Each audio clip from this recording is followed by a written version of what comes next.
السلام على عباده الذين اصطفى اما بعد فاعوذ بالله من الشیطان الرجیم بسم اللہ الرحمن الرحیم۔ معزز محترم محتشم سامعین حضرات، 27 مارچ بروز اتوار بعد نماز عشاء 2022 کا یہ درس قرآن پاک انشاءاللہ سورہ توبہ آیت نمبر 79 اور 80 پر مشتمل ہے۔ آپ دعا فرمائیے رب کریم مجھے شرح صدر کے ساتھ حق سچ بیان کرنے کی توفیق عطا فرمائے، ہم سب کو اس پر مل کر عمل پیرا ہونے کی توفیق عطا فرمائے۔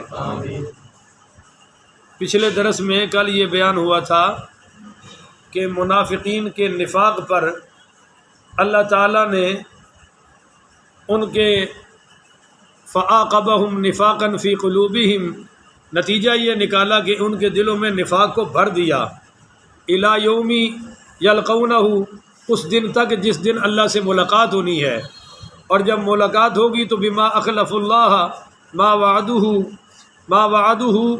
وَعَدُوهُ بِمَا كَانُوا يَكْذِبُونَ، اور یہ اس وجہ سے منافقت دل میں ٹھہری کہ انہوں نے اللہ سے وعدہ کر کے خلاف ورزی کی ہے، وَبِمَا كَانُوا يَكْذِبُونَ اور جھوٹ بولتے تھے۔ تو پتہ چلا کہ وعدہ خلافی یہ مسلمانوں کا کام ہے اور جھوٹ بولنا یہ مسلمانوں کا کام ہے۔ اب دیکھ لو یہ جھوٹ اور وعدہ خلافی کی کتنی بڑی سزا ہے۔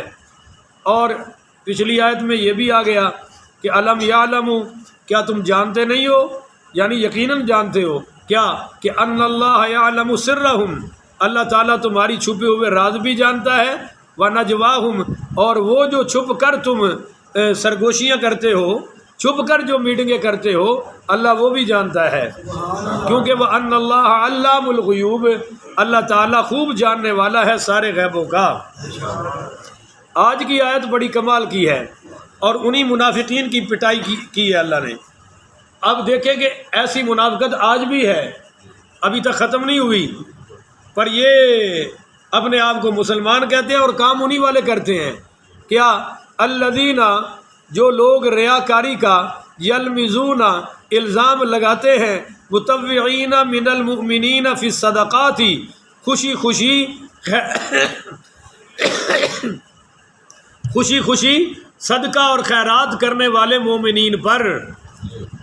یہ آپ نہیں سمجھے، جو اللہ کی راہ میں مال خرچ کرتے ہیں زیادہ، یہ ان پر بھی اعتراض کرتے ہیں منافق۔ بولیے، ان پر بھی اعتراض کرتے ہیں منافق، کیا کہ یہ ریاکار ہیں۔ مثلا اسی غزوہ تبوک میں حضرت عثمان غنی پڑھیے رضی اللہ تعالیٰ عنہ نے مال کے ڈھیر لگا دیے اور کم از کم 1200 اونٹ مال سے لدے لدائے اللہ کی راہ میں خرچ کرنے کا اعلان فرما دیا، 2000 اشرفیاں لا کر سرکار کے قدموں میں رکھ دی۔ اور اسی جہاد میں سیدنا عبد الرحمن بن عوف پڑھیے رضی اللہ تعالی عنہ 4000 درہم لے کر آئے اور سرکار کے قدموں میں نشاور کر دیے۔ اسی غزوہ میں حضرت عدی بن حاتم رضی اللہ، یہ عدی بن حاتم تائی نہیں، عدی بن حاتم عجلانی انصاری صحابی ہیں، انہوں نے بھی تقریباً 17 وسق کھجورے، اور ایک روایت میں آتا ہے 60 وسق، اب یہ 60 وسق 600 من بنتی ہیں، 600 من کھجوریں انہوں نے لا کر سرکار کے قدموں میں نچھاور کر دی، جہاد فنڈ میں دے دی اللہ کی راہ میں۔ اب جب یہ بڑا صدقہ آیا، بڑی خیرات آئی، تو یہ جو نہیں دینے والے تھے وہ جی ریاکاری کرتے ہیں، آج کوئی اگر بڑا قیمتی جانور قربانی کے لیے خرید لے تو ہم یہی باتیں کرنی شروع کر دیتے ہیں، وہ بھائی اللہ کے لیے خریدے ہیں، تم خوش ہو جاؤ، ہو سکتا ہے اللہ تمہیں بھی ثواب عطا فرما دے۔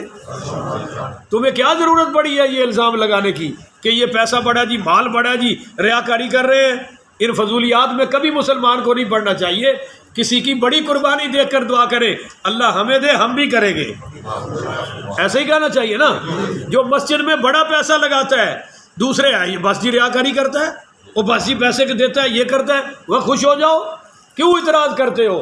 کیوں دینے والوں پر اعتراض کرنا یہ مومنین کا شیوا نہیں ہے، یہ منافقین کا شیوا ہے۔ بعضوں کو تو دینے والوں پر غصہ آتا ہے اور بعضوں کو پہلے ہی پریشانی ہو جاتی شروع، او جی اللہ کے نام پہ لینا اتنا آئے گا کہاں سے، اتنا دے گا کون سے؟ وہ تو چھوڑ نا، اللہ کا کام ہے، اللہ جانے اس کے بندے جانے۔ اللہ کی قسم، اللہ اپنے دین کا کام کرانے کے لیے غیب سے مدد بھیج دیتا ہے، پر کوئی اللہ پر اعتماد تو ہو۔ اور ہم نے تو کون دے گا، کیا دے گا، اتنی گھٹیا سوچ، اور وہ بھی دین کے بارے میں۔ یہ منافقوں کا کام تھا۔ سارے مسلمان بولے کہ یہ مسلمانوں کا شیوا۔ مسلمان جب کوئی کام شروع کرتا ہے تو بھروسہ پھر رب پر کرتا ہے۔ بولیے، بھروسہ پھر رب پر کرتا ہے، وہ ادھر ادھر کی بات ہے نہیں کرتا۔ میرے معزز سامعین، میں درس بالکل ختم کرنے لگا ہوں۔ میرے بہت بڑے معزز مہمان بار تشریف فرما ہیں، اور مجھے پتہ ابھی چلا ہے ہمارے علاقے کی جن جان ہیں، تو وہ تشریف فرما ہے ملاقات کے لیے، تو میں بس ختم کرنے لگا ہوں۔ تو پہلا تانا تو یہ ہو گیا، اب دوسرا تانا سنیے۔ جو غریب صحابہ تھے، بولیے، غریب صحابہ، وہ تھوڑا تھوڑا لائے۔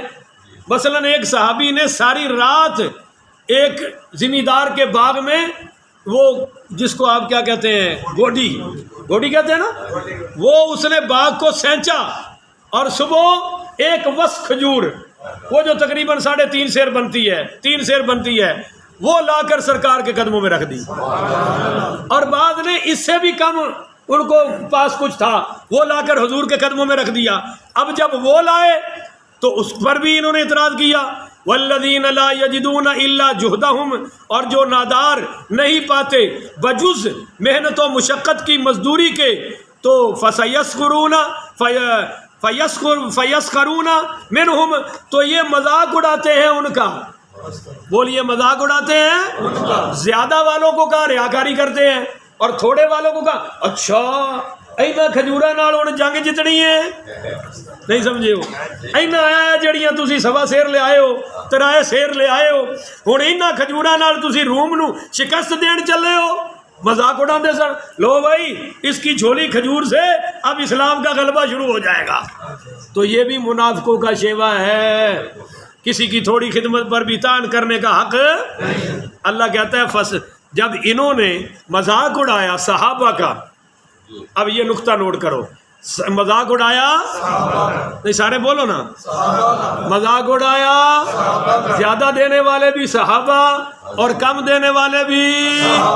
اب دشمنان صحابہ نے مذاق اڑایا تو اللہ بھی مذاق مقابلے میں آ گیا کہ سخر اللہ منہم، اللہ بھی اس مذاق کی سزا دے گا۔ پتہ چلا نا کہ صحابہ کا دفاع تو خود رب کر رہا ہے، صحابہ کے دشمنوں سے تو خود رب لڑ رہا ہے۔ اور وَلَهُمْ عَذَابٌ عَلِيمٌ، اللہ کہتا ہے میں ان کو دردناک عذاب بھی دوں گا۔ استغفر لہم او لا تستغفر لہم، آپ ان کے لیے بخشش طلب کریں یا نہ کریں، ان تستغفر لہم 70 مرتن، آپ ان کے لیے 70 بار بخشش کر دے، فلن یغفر اللہ لہم، میں اللہ ان کو کبھی بھی نہیں بخشوں گا۔ بولیے، میں اللہ کبھی ان کو بخشوں گا؟ یہ کون تھے؟ عبداللہ بن ابی، رئیس المنافقین۔ اس کا جب وہ بیمار ہوا تو حضور تیمارداری کرنے چلے گئے، اس کو لعاب بھی دیا، اس کو کفن کے طور پر کرتا مبارک بھی دیا، اور اس کا جنازہ بھی چل پڑے پڑھانے۔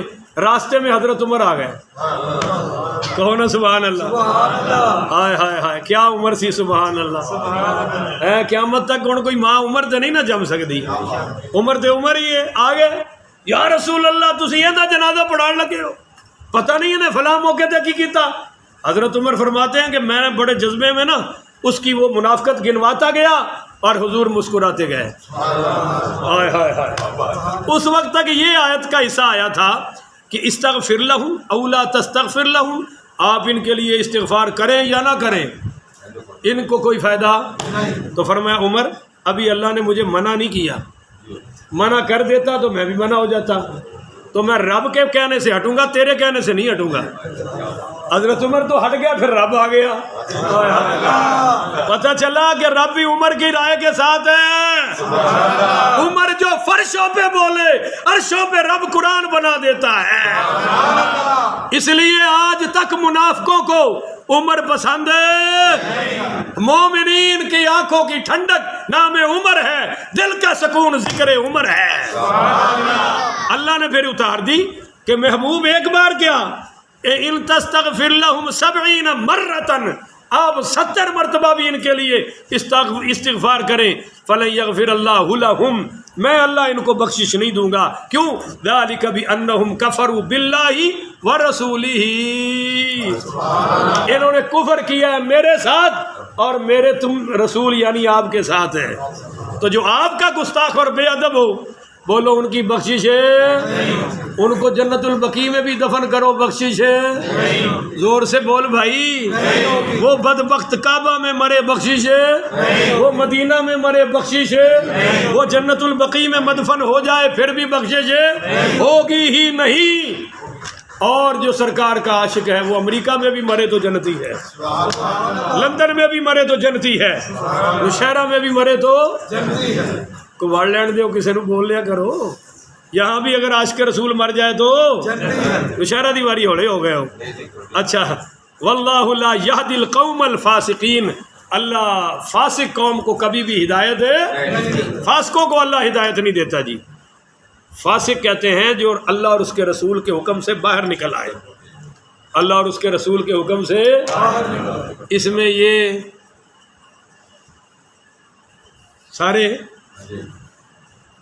اور بڑے سیانے ہو گئے، اس میں یہ سارے فاسق ہیں، داڑھی منڈے سارے معذرت کے ساتھ جو آئے بیٹھے ہیں، دل نہیں دکھا رہے ہیں، مسئلہ سمجھا رہے ہیں. ہر داڑھی منڈا فاسق فاجر ہے، اور ہر بے نماز بھی فاسق ہو فاجر ہے، اور اللہ فاسق فاجر قوم کو ہدایت نہیں دیتا. روزے آ رہے ہیں، تیاری کر لو. آخر ودعوانا ان الحمدللہ رب العالمین. یہ